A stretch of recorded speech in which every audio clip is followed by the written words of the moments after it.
We've decided to restructure the client relations department. Ruth, today will be your last. The words hung in the sleek conference room like an unwelcome scent. I stared at Dominic Hayes, the new managing partner who had joined Franklin and Associates just 8 months ago, his expression a careful mix of corporate regret and detached professionalism. After 25 years, my voice remained steady despite the earthquake inside me. Business decisions aren't personal, he said, sliding a manila folder across the table. HR has prepared a severance package, 2 months' salary and continuation of benefits through the end of the quarter. Janice from HR sat beside him, nodding sympathetically while avoiding eye contact. The necessary downsides affect several departments, she added. This isn't a reflection on your performance. Was it, though? At 58, I was the oldest employee in client relations, my salary reflecting the experience that had helped build Franklin and Associates from a scrappy legal consulting firm into an industry leader. Does Arthur know about this? I asked, referring to Arthur Franklin, the founding partner who had hired me 25 years ago. Dominic's jaw tightened. All partners were consulted on restructuring decisions, he said, an obvious non-answer. Arthur had been in London negotiating our European expansion. Best of luck in your future endeavors, Dominic concluded, smiling without reaching his eyes. Security will escort you to clear out your desk. Standard protocol. I had helped write that protocol 12 years ago. My name is Ruth Pearson, and until 10 minutes ago, I was Senior Director of Client Relations at one of Boston's premier legal consulting firms. I spent my career building relationships with clients, understanding their needs, anticipating their concerns, making them feel valued beyond billable hours. In an industry where firms were interchangeable, I made sure our clients saw us as irreplaceable.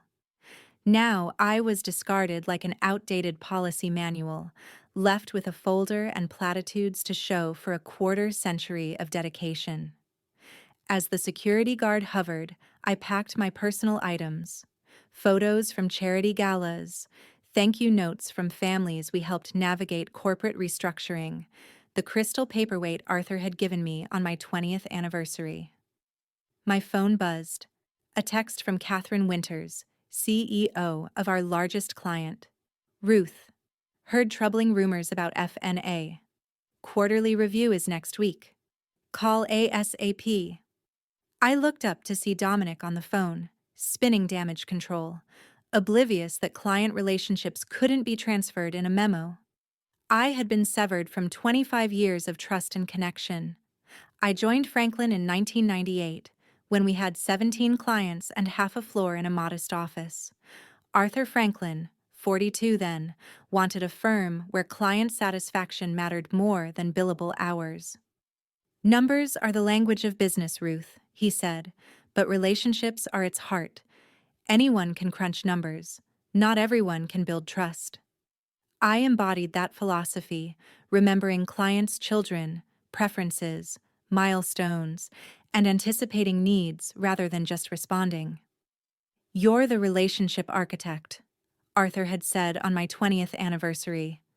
You've built the foundation supporting everything we do. The firm grew steadily under him, but 2 years ago, outside investors joined. New partners arrived with Harvard MBAs and strategic visions, increasingly valuing efficiency metrics over client care. Dominic Hayes, with his slick presentations and ruthless focus on the bottom line, had been the most aggressive addition since his arrival. Employee turnover had surged by 40%. The unofficial motto had shifted from Arthur's clients first to Dominic's maximum value extraction. I had voiced my concerns during executive meetings, warning that our client retention rates were slipping. We're sacrificing long-term stability for short-term gains, I argued. The market is changing, Ruth. Dominic had dismissed me. We need to adapt or die. Some of our legacy processes are frankly outdated. Over the past 6 months, I noticed my gradual exclusion from strategic discussions, Meeting invites stopped coming, email threads omitted my address, and younger team members were assigned key client accounts as secondary contacts without my consultation. Still, I assumed my institutional knowledge and client relationships would protect me. After all, I managed clients responsible for over 60% of our annual revenue. Catherine Winters alone brought in nearly $4 million yearly and had explicitly requested me as her primary contact. Recently, though, I sensed something more ominous brewing. Last week, I overheard Dominic on the phone. The restructuring gives us an opportunity to trim the legacy fat. Their retirement plans would cost us millions in the long run. I should have seen it coming, but after 25 years, I had made the mistake of thinking loyalty still mattered.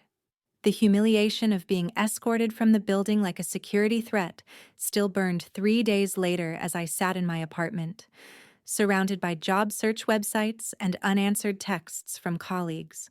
My LinkedIn profile had exploded with views, nothing like sudden termination to make you momentarily interesting. Then my landline rang, a rare occurrence these days, and I almost let it go to voicemail until I recognized the number. "Hello, Ruth." It was Arthur. His familiar British accent was tighter than usual. "I just landed from London and heard the news. This wasn't authorized by me." Relief flooded me that Arthur hadn't approved my termination, mingled with anger that it had happened anyway, and a lingering sense of betrayal that he hadn't protected me despite our history. "Well, it happened regardless," I said, keeping my voice neutral. Dominic had said all partners were consulted, but Arthur's frustration was evident. They had waited until he was overseas handling EU regulatory issues, pushing it through on emergency approval to improve quarterly projections before the investor meeting. 25 years, Ruth. You deserved better than a 10-minute meeting and a security escort, he said. You deserved much better. I want to make this right. What if I bring you back? We can call it a misunderstanding, a communication error. It's not that simple, I interrupted, thinking of Dominic making it crystal clear that I was considered dispensable. Legacy fat, the term I had heard him use. The silence on the other end told me Arthur understood the weight of what I was saying. In the corporate world, being undermined by leadership was a death sentence to effectiveness. There was no true coming back. I'm sorry, Ruth. Truly. This company was built on the relationships you nurtured, he said. And how are those relationships being maintained now that I'm gone? I asked. Another pause. Dominic assigned your accounts to the junior partners. Melissa Bennett is handling Winters. Healthcare. I couldn't suppress a dry laugh. Catherine Winters had openly clashed with Melissa during a strategy session last year, finding her approach too aggressive and impersonal. Good luck with that. After hanging up, I stared at my phone as it lit up with notifications. Clients were reaching out, not just Catherine, but Douglas from Archer Pharmaceuticals, Belinda from Summit Financial, the entire executive team at Westridge Manufacturing. Word was spreading about my departure. I hadn't contacted any of them. I was too professional to badmouth my former employer, no matter how they treated me. But clients talk. They belong to the same industry groups, sit on the same boards, attend the same conferences. My doorbell rang. A courier handed me a thick envelope containing a formal letter from Catherine Goldstein, the most sought-after headhunter in Boston's consulting world, along with a handwritten note. Heard what happened at FNA. Several firms would value your client portfolio. Dinner tomorrow. I set the letter down, thinking of Dominic's smug face as he terminated me. I wasn't going to sabotage Franklin and Associates. I didn't need to. They had already done that themselves. The next morning, my phone rang at 7:38 a.m. It was Catherine Winters, never one to waste time on pleasantries. "Tell me you're not actually gone," she demanded. "I'm afraid I am," I replied, pouring my coffee. "Restructuring, they called it." "I've worked exclusively with you for 12 years, she snapped. Melissa Bennett emailed me yesterday, introducing herself as my new relationship manager. That girl tried to explain my own business model to me last year. I chose my words carefully. Franklin and Associates is making strategic changes. I'm sure they believe they're acting in the best interest of their clients. Don't give me the corporate line, Ruth. We've known each other too long. Catherine paused. Where are you going next? I haven't decided yet. Decide quickly. Our contract with FNA is up for renewal in 60 days. I'd prefer to follow you. This was the moment I should have said something reassuring about Franklin and Associates, about the quality of their work remaining consistent despite personnel changes. But professionalism dictated one thing, I did another. I appreciate your confidence, Catherine. Let me explore my options and get back to you. By noon, I had received similar calls from 5 other major clients. By dinner, that number had risen to 11. I hadn't solicited any of them. I hadn't needed to. Catherine Goldstein met me at an upscale restaurant in Back Bay, her sharp eyes assessing me over reading glasses. You're the talk of the industry right now, she said after ordering. Dominic Hayes made a catastrophic mistake, perhaps? I replied non-committally. She laughed. Always diplomatic. That's part of your appeal. She slid a folder across the table. 3 firms want to meet with you. 2 are creating special positions specifically to bring you and your client relationships on board. I glanced at the compensation figures and nearly choked on my water. They were offering almost double my previous salary. They're not just paying for your expertise, Catherine explained, reading my expression. They're paying for your little black book. The irony wasn't lost on me. After being discarded as too expensive by Franklin and Associates, I was now worth twice as much to their competitors. I wondered if Dominic had considered that possibility in his cost-cutting calculations. The next morning, Arthur called again. I need to see you, he said, sounding uncharacteristically agitated. Can you come to the office? I don't think that's appropriate given the circumstances. Then lunch, the harvest. 1 p.m. Please, Ruth. Things are happening that you should know about. Curiosity got the better of me. At precisely 1 p.m., I walked into the harvest to find Arthur already seated, looking haggard. Thank you for coming, he said, relief evident in his voice. I've been trying to fix this situation, but Dominic is blocking me at every turn. He's convinced the board that your termination was necessary for modernizing our approach. And the clients? I asked. How are they responding to this modernization? Arthur winced. Not well. Catherine Winters has demanded a meeting with the entire executive team. Douglas from Archer is reviewing their options. 3 smaller clients have already given notice. I sipped my water, saying nothing. Here's what I'm proposing, Arthur continued, leaning forward. I create a new position, Chief Client Officer, reporting directly to me, bypassing Dominic entirely. Better compensation, more autonomy. It sounded perfect. Exactly what I would have wanted a week ago. Too perfect. I studied Arthur's expression and saw something beyond concern. Fear. What aren't you telling me? I asked. He hesitated, then said, Dominic has a plan to push you into early retirement. He's been consolidating power, building alliances with the newer partners. If the client situation deteriorates further, he'll use it as leverage to force you out. So that was it. Arthur wasn't trying to save me. He was trying to save himself. I was simply the means to that end. I'm sorry, Arthur, but I already have meetings scheduled with other firms. You understand business decisions aren't personal, I added, throwing Dominic's words back at him. The look on his face almost made the whole ordeal worthwhile. Almost. Over the next week, I met with all 3 firms Catherine had recommended. Each meeting followed a similar pattern. Effusive praise for my client relationship skills, thinly veiled questions about which clients might follow me, and increasingly generous compensation offers.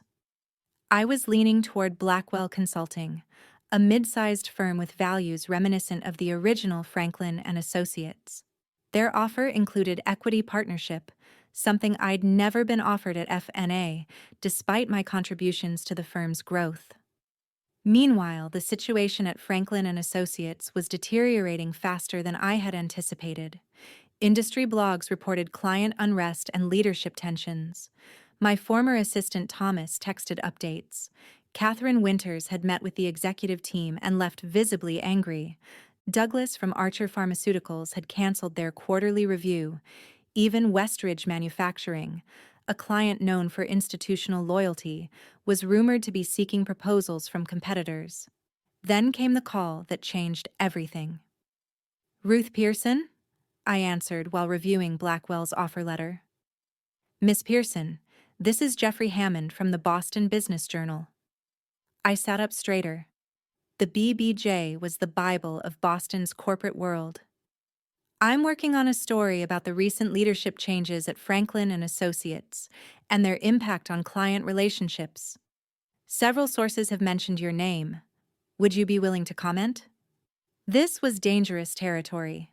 Anything I said could be construed as disparaging my former employer, potentially exposing me to legal action under the non-disparagement clause in my severance agreement. "I'm not comfortable commenting on internal matters at Franklin and Associates," I replied carefully. "Understandable," Hammond said. "What about the fact that 7 major clients have already announced terminating their relationships with FNA? Industry insiders are suggesting this exodus is directly related to your departure." 7 clients.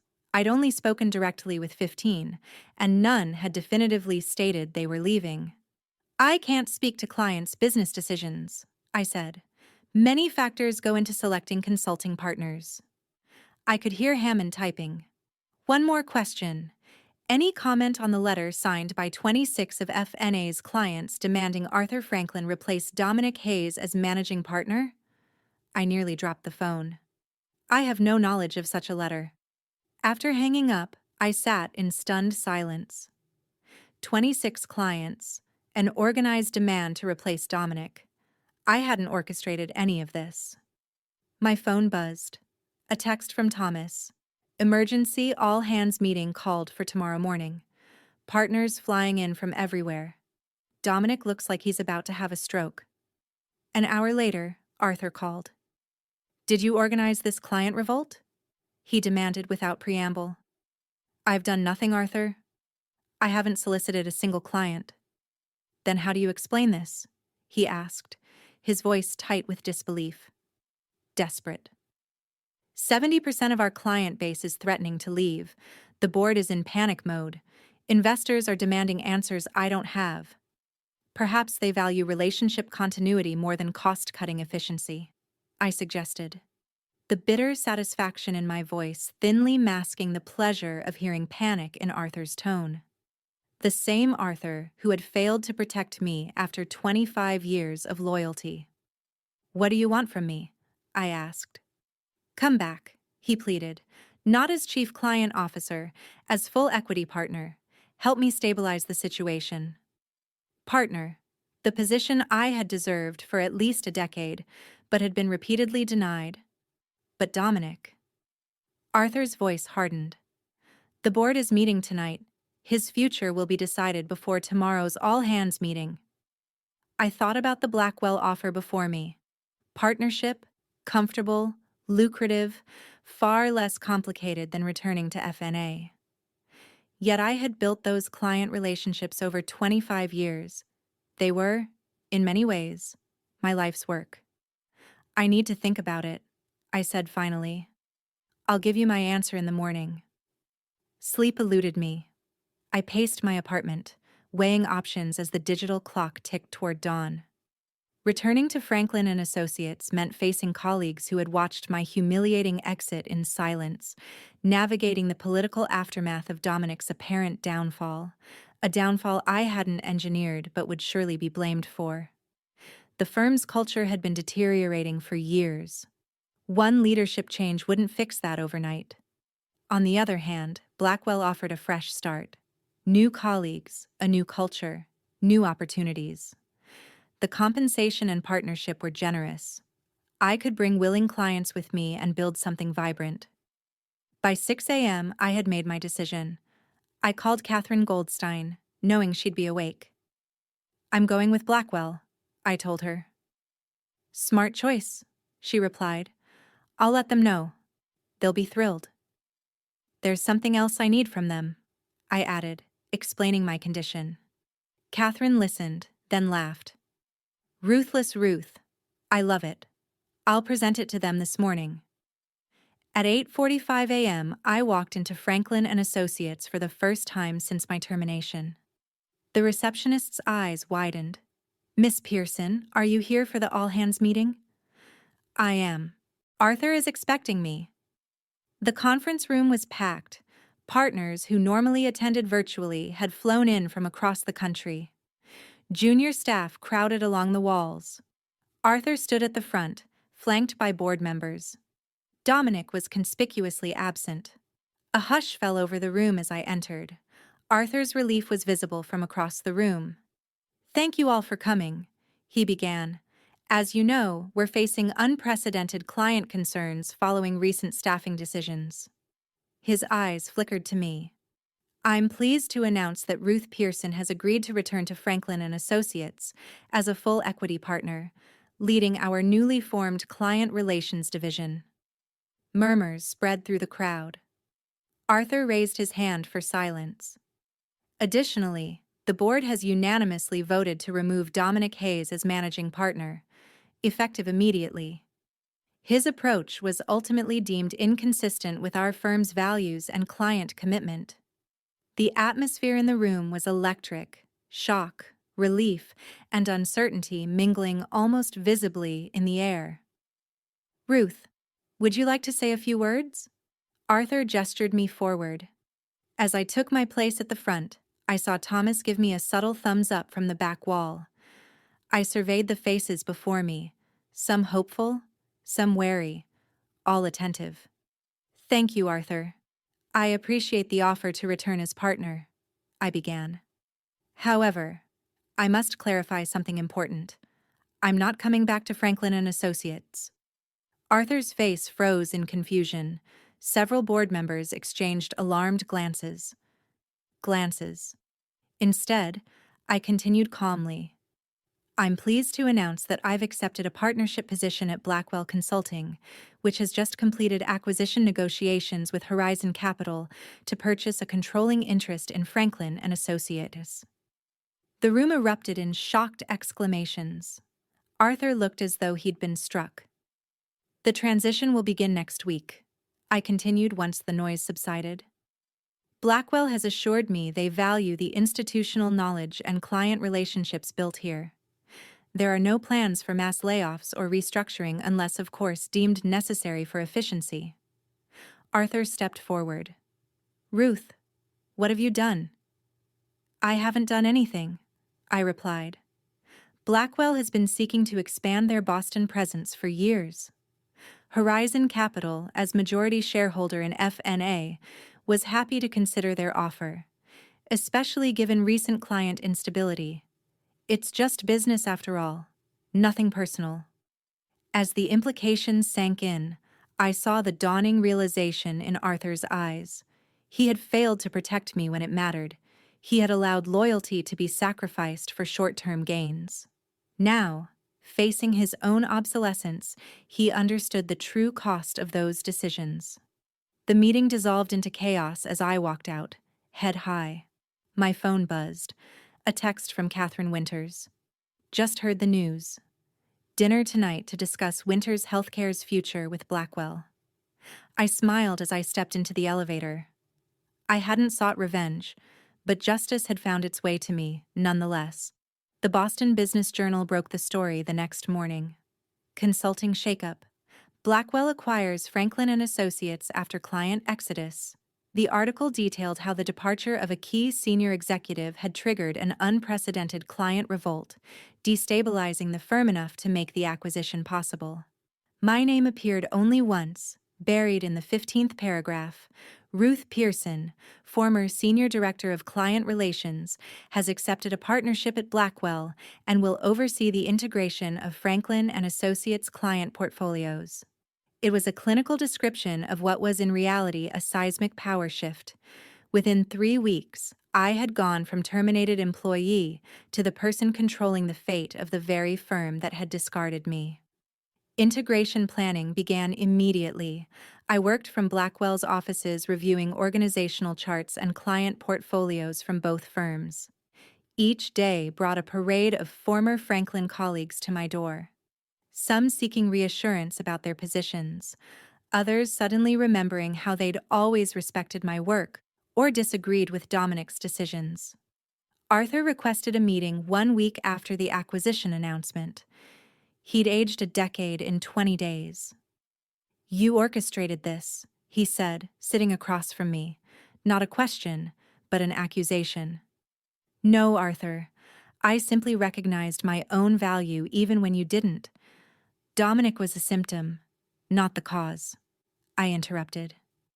"You allowed the firm's culture to change, prioritized growth over relationships, and forgot the principles you founded the company on. And now you control it all." "Not control, Ruth. Influence. There's a difference.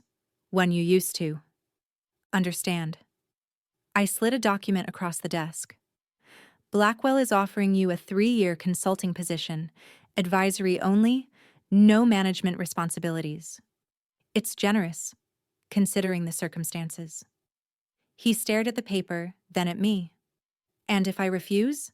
he asked. "Then you walk away with nothing but your ownership payout. Your choice."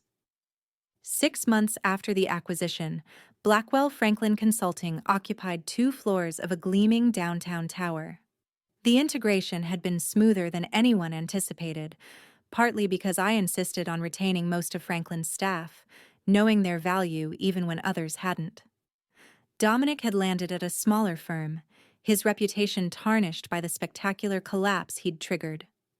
Arthur had accepted the consulting role, though our interactions remained strictly professional. The wound of betrayal, his failure to protect me after 25 years, would never fully heal. In my corner office, I reviewed the quarterly numbers with a satisfaction I'd never allowed myself to show publicly. Client retention through the transition had exceeded 95%. The 3 clients who'd left during the initial exodus had already returned. Our combined revenues were up 23% year over year. My assistant knocked and entered. "Monsieur Winters is here for your lunch." Catherine strode in, elegant as always in a tailored suit. "Congratulations on the quarterly results. The industry is still talking about the most elegant corporate takeover they've seen in decades." I smiled. It wasn't a takeover. It was a market correction. "Call it what you want," Catherine laughed. "You proved what I've always known. In professional services, relationships are the real asset. Everything else is just infrastructure." As we headed to lunch, I reflected on the journey of the past 6 months. I hadn't sought revenge when Franklin and Associates terminated me. I hadn't needed to. The firm had failed to recognize that their true value wasn't in systems, strategies, or even their brand. It was in the human connections that made clients feel understood, valued, and prioritized. By severing me without understanding what I represented, they had orchestrated their own downfall, and in doing so, they had inadvertently launched me into a position I'd earned through 25 years of dedication. Sometimes, justice doesn't require action. Sometimes it simply requires patience and the quiet confidence of knowing your own worth.